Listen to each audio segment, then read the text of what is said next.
Assalamualaikum warahmatullahi wabarakatuh. Perkenalkan kami dari kelompok 28 yang beranggotakan Bagus Satrio, Muhammad Alfaris Oktavian, dan Muhammad Rehan Zanzabili. Dari cuplikan berita yang telah disampaikan, yaitu sebuah kasus seorang dokter yang bernama Dr. Ira Simatupang yang didakwa 3 pasal terkait pencemaran nama baik melalui media elektronik. Adapun ketiga pasal tersebut adalah sebagai berikut.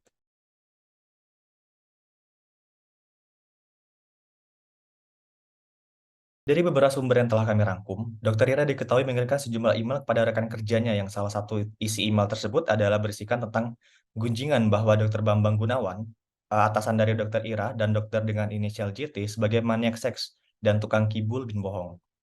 Dari artikel selanjutnya, semua itu bermula dari tahun 2006 ketika Dr. Ira mengalami pelecehan seksual dan percobaan pemerkosaan oleh seorang dokter dengan inisial JT.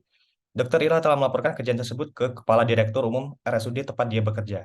Namun tidak ditanggapi karena dia tidak puas Dr. Ira lantas melaporkan kasus tersebut ke pihak kepolisian. Namun pada tahun 2009, penyidikan kasus itu telah diberhentikan karena tidak cukup bukti. Kemudian Dr. Ira mengajukan permohonan pencabutan surat izin praktik atau SIP di RSUD Tangerang tempat ia bekerja. Walaupun Direktur Utama RSUD tersebut mencegahnya karena Dr. Ira sebelumnya terikat kontrak perjanjian kerja dan tengah mengikuti studi S3 di Fakultas Kedokteran Universitas Indonesia.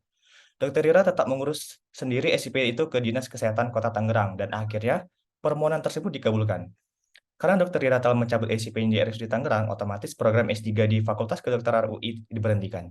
Dua kekecewaan inilah yang mendorong Dr. Ira untuk menuliskan sejumlah email kepada rekan kerjanya yang malah menjadi bukti pencemaran nama baik yang menjerat dirinya sendiri. Menurut saya kasus ini cukup menarik, yang berkaitan dengan cybercrime di Indonesia dan juga terkait profesionalisme dalam dunia kerja.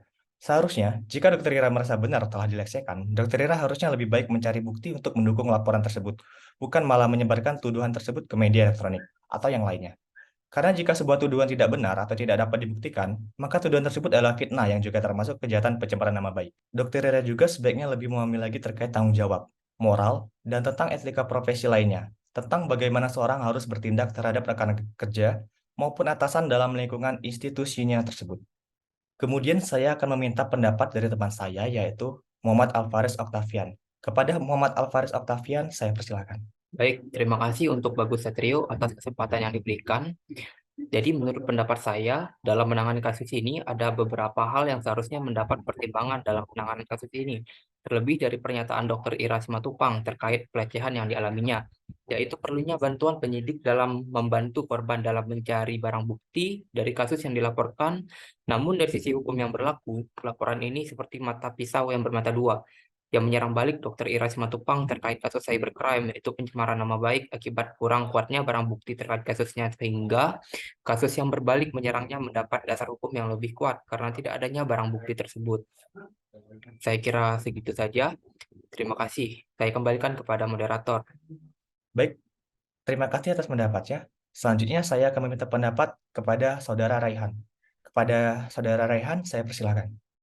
Baik, terima kasih atas kesempatannya. Pendapat saya mengenai kasus ini, seharusnya Dr. Ima Simatupang tidak sembarangan memaparkan semuanya ke email, apalagi sampai menyebut nama orang dan menggunakan kalimat yang cenderung tidak senonoh yang dapat mencemarkan nama orang yang disebut. Meskipun pihak kepolisian sudah menghentikan kasus pelecehan seksual yang dilaporkan oleh Dr. Ira, tetapi karena Dr. Ira tidak puas dengan hasilnya, dia malah mengirimkan email yang menjelek-jelekan nama atasannya, Dr. Bambang Gunawan, yang bahkan setelah diselidiki lebih lanjut, tidak ada keterlibatan sama sekali terhadap kasus pelecehan yang dialami oleh Dr. Ira.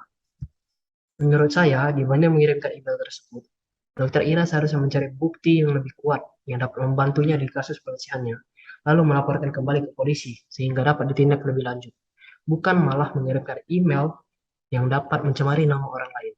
Dan karena email tersebut, Dr. Ira dijatuhi hukuman 5 bulan penjara dan diberhentikan dari Rumah Sakit Umum Daerah Tangerang, dan juga rekomendasi program super spesialis di Fakultas Kedokteran Universitas Indonesia milik Dr. Ira telah dicabut. Sekian pendapat dari saya. Terima kasih atas waktunya. Saya kembalikan ke moderator. Baik, terima kasih atas pendapatnya. Kami telah menyimpulkan dari ketiga pendapat kami yang akan disampaikan oleh Muhammad Alfaris Oktavian. Kepada Muhammad Alfaris Oktavian, saya persilakan kembali. Baik, terima kasih moderator atas kesempatan yang telah diberikan. Jadi untuk kesimpulan dari kasus yang telah dijelaskan dan pendapat yang kami paparkan, kami mendapatkan kesimpulan yaitu dalam bertindak sebaiknya kita memikirkan segala bentuk aspek hukum terkait kasus yang sedang kita hadapi. Karena sekarang banyak hukum yang dapat melindungi tersangka hanya karena sebuah kecerobohan pelapor. Kecerobohan Dr. Ira Simatupang terkait kasus yang ia lapor menjadikannya sebagai pelaku kasus cybercrime, yaitu pencemaran nama baik yang melanggar pasal 27 ayat 3 UU ITE, pasal 310 ayat 2 dan 311 ayat 1 KUHP tentang pencemaran nama baik. Dalam kasus ini, Dr. Ira dihukum pidana percobaan selama 10 bulan tanpa kurungan penjara. Jika dalam waktu itu dia mengulangi lagi perbuatannya, maka langsung masuk penjara selama 5 bulan. Dan menurut kami, hukuman yang telah diberikan kepada Dr. Ira sudah cukup setimpal dengan apa yang telah ia perbuat sebelumnya. Baik, saya kembalikan kepada moderator. Terima kasih. Baik, sekian pembahasan dari kami. Lebih dan kurang kami mohon maaf. Kami akhiri. Wassalamualaikum warahmatullahi wabarakatuh.